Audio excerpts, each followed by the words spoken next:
सारथी संस्थेचे अध्यक्ष श्री अजित निंबाळकर आणि सारथीचे व्यवस्थापकीय संचालक श्री अशोक काकडे यांच्या पुढाकारानं यूपीएससी 2023च्या तयारीसाठी निवड केलेल्या विद्यार्थ्यांमध्ये यूपीएससी परीक्षेसाठी योग्य दृष्टिकोन विकसित करण्यासाठी या क्षेत्रातील तज्ज्ञांची झूम मीटिंग आयोजित केली होती. मीटिंगच्या या मार्गदर्शन सत्रात आपण जाणून घेणार आहोत भारतीय प्रशासकीय सेवा निवृत्त अधिकारी श्री नानासाहेब पाटील यांच्याकडून.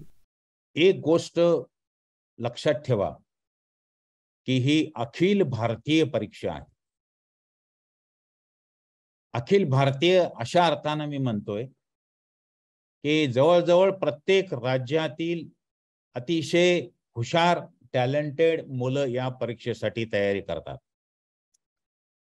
दुसरा महत्त्वाचा बदल म्हणजे या परीक्षेला अलीकडच्या काळामध्ये फार मोठ्या प्रमाणात इंजिनियर्स आणि डॉक्टर्स लोक भाग घेत आहेत आणि त्यांना नॅचरल ॲडव्हान्टेज असतो. इंजिनियर लोकांना याचा नॅचरल ॲडव्हान्टेज म्हणजे मॅथमॅटिक्स किंवा इंजिनिअरिंग सब्जेक्ट जे स्कोरिंग असतात याचं फार मोठा ॲडव्हान्टेज मिळतो. मेडिकल सायन्सेसच्या मुलांना सुद्धा तसा ॲडव्हान्टेज आहे जो आर्ट्सच्या सोशल सायन्सेसच्या विद्यार्थ्यांना फारसा मिळत नाही.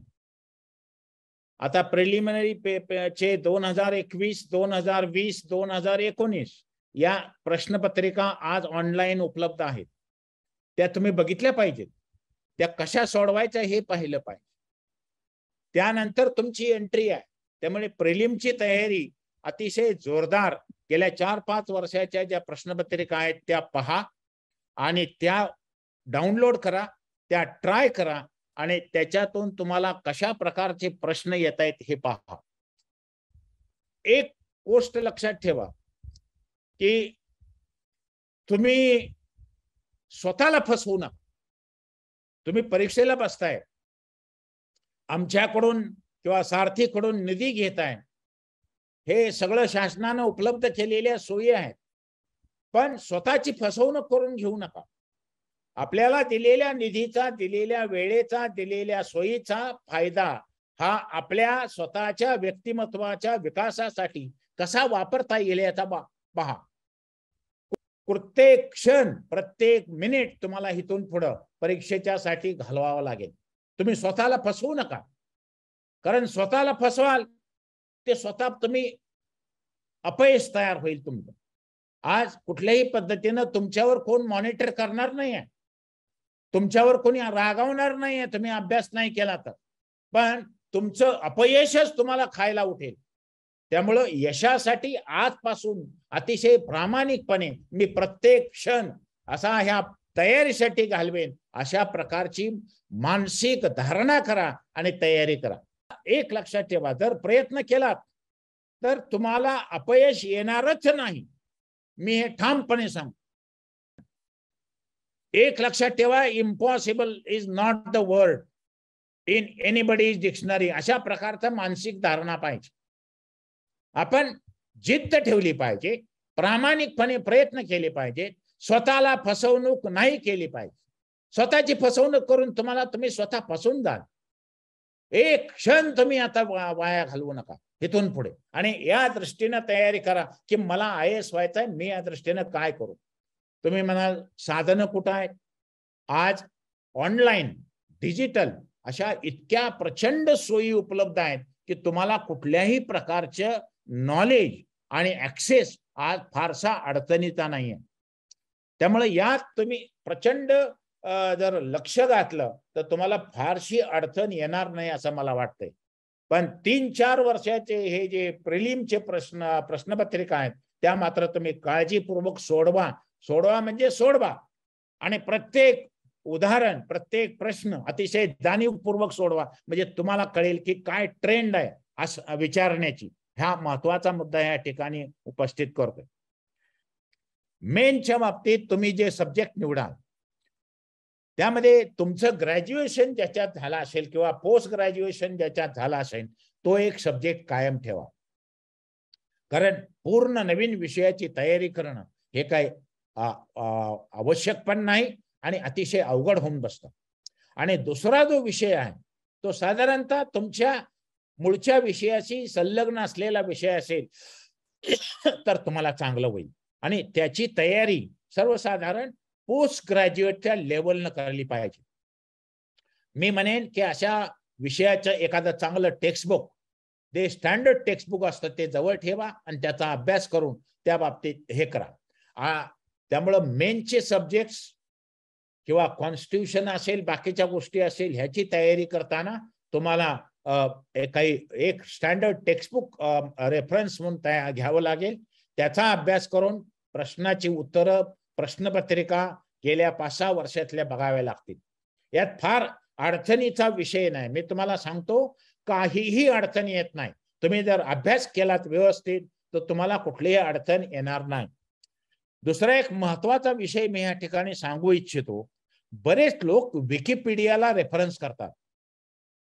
मी तुम्हाला विनंती करेन की विकिपीडियाला रेफरन्स करू नका. ब्रिटानिका एन्सायक्लोपीडिया वगैरेला तुम्ही रेफरन्स करा. कारण विकिपीडिया हा अनेक लोकांनी लिहिलेला लेख असतो. त्याच्यामध्ये कुणी असा एक लेखक नसतो. त्यामुळं त्यामध्ये मतभिन्नता असते. त्यामुळे विकिपीडिया मधली मतं ही स्टँडर्ड मतं किंवा ऍक्सेप्टेड मतं अशी नसतात. त्यामुळं जर तुम्हाला काही अतिशय स्टँडर्ड मटेरियल वापरायचं असेल तर ब्रिटानिका एन्सायक्लोपीडिया याच्यामधून वाचा किंवा तुमच्या स्टँडर्ड जनरल नॉलेजच्या पुस्तकातून वाचा. पण Wikipedia is not supposed to be 100% reliable information on any topic in the world. दुसरं, न्यूजपेपर मध्ये मी तुम्हाला म्हणेन की अतिशय स्टँडर्ड न्यूजपेपर कायम वाचा. मग हिंदू घ्या किंवा बिझनेस लाईन, हिंदू आणि business line, Hindu business line म्हणून आहे ते वाचा. इंडियन एक्सप्रेस सुद्धा अतिशय चांगला पेपर आहे आणि त्याच्यामध्ये एक्सप्लेन नावाची जी सिरीज आहे अशी ती फार चांगली सिरीज असते, ती तुम्ही वाचली पाहिजे. म्हणजे Indian express, Hindu business line हे अतिशय स्टँडर्ड पेपर आहेत. त्यातला एक पेपर मात्र तुम्ही कायम वाचला पाहिजे so that you can answer most of the questions.